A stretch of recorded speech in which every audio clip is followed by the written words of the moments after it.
for Colombia for the statement. I now give the floor to the representative of Greece. Thank you, Madam President.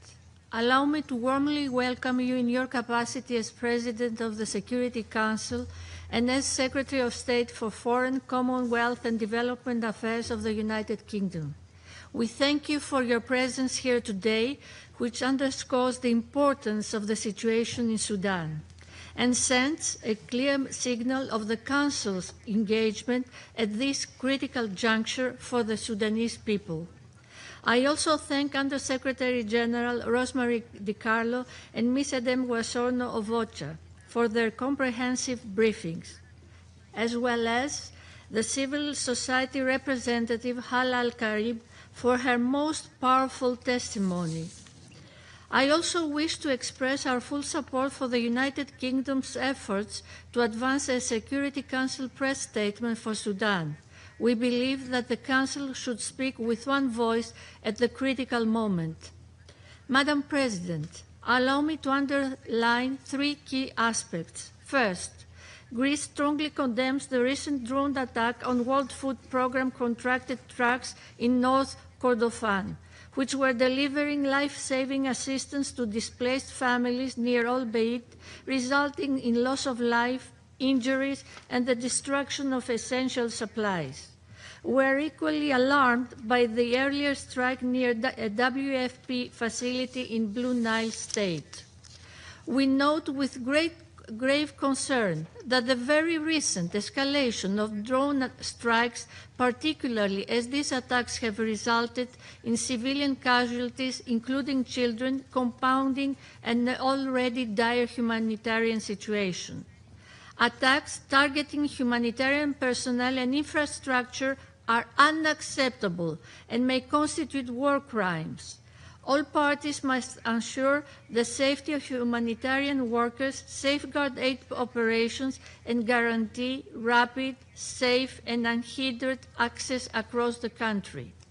We equally condemn in the strongest possible terms attacks against civilians, including through drone strikes, resulting in the killing and displacement of civilians and the destruction of civilian infrastructure.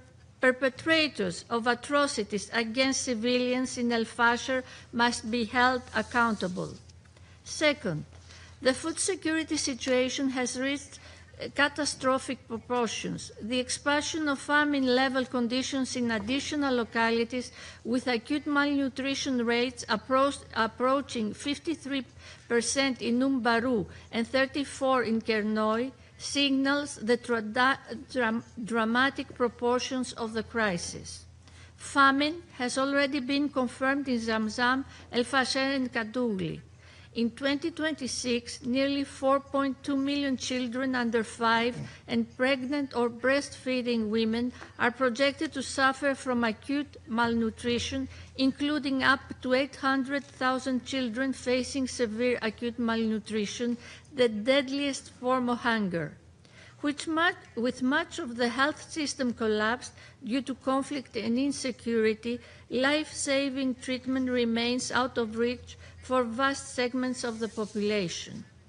The international community must urgently increase humanitarian funding and strengthen diplomatic efforts to protect civilians and facilitate access. Without swift and coordinated action, the human toll, especially among children, will continue to rise. We acknowledge Quad's commitment and we welcome the presence of the U.S. Senior Advisor for Africa, Mr. Boulos, in this meeting. And we take note of the Quintet joint statement of the 11th of February, and we support its call for an immediate halt to further military escalation.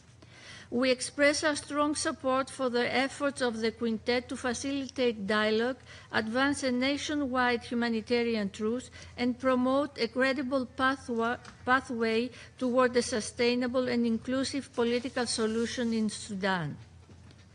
The intensification of hostilities, including the use of increasingly destructive methods of warfare, continues to exact a heavy toll on civilians, particularly in Kordofan and Blue Nile, as we have heard today. With Ramadan having started, we encourage renewed and coordinated efforts to secure a humanitarian truce in line with international law and relevant Security Council resolutions, including Resolution 2736, as an immediate step towards a broader de-escalation. Madam President, humanitarian relief, while essential, cannot substitute for a political solution. There is no military path to lasting peace. Greece remains firmly committed to Sudan's sovereignty, unity, and territorial integrity, and rejects the establishment of parallel governance structures in areas controlled by the RSF. A Sudanese-owned, comprehensive, and inclusive political process remains the only viable path towards stability and recovery. I thank you. I thank the representative of Greece for this statement. I now give the floor to the representative of China. 谢谢主